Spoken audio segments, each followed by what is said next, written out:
Hello friends, welcome to my YouTube channel facts finders. आज के video में हम बात करेंगे कि हाई टेंशन पावर लाइन के नीचे खड़े रहो तब कान में गुनगुनाने वाला साउंड क्यों सुनाई देता है।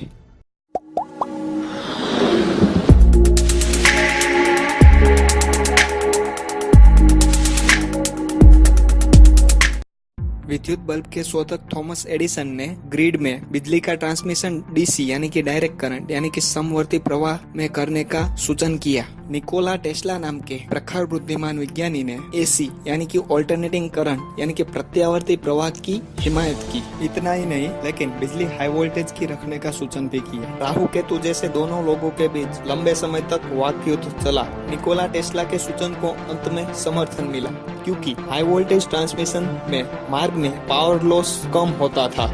इंडिया में एसी करंट यानी कि प्रत्यावर्ती प्रवाह प्रति सेकंड 50 बार पोलैरिटी यानी कि ध्रुवीयता बदलता है। वोल्टेज ज्यादा होने की वजह से पावर लाइन के संपर्क में आने वाले हवा के अणु पे टेररिस्ट अटैक होता है। हवा में सर्वाधिक प्रमाण नाइट्रोजन का है। इलेक्ट्रॉन्स का बना हुआ विद्युत प्रवाह उस वायु के इलेक्ट्रॉन्स को केंद्र के आसपास की भ्रमण कक्षा में से उखाड़ के दूर फेंक देता है। इलेक्ट्रॉन यानी कि नेगेटिव के बीच का अपाकर्षण उसके लिए कारणभूत होता है। सेकंड में 50 बार ध्रुवीयता बदले, उसकी वजह से पावर लाइन के नजीक शांत माहौल में कान में गुंजारो पैदा होता है।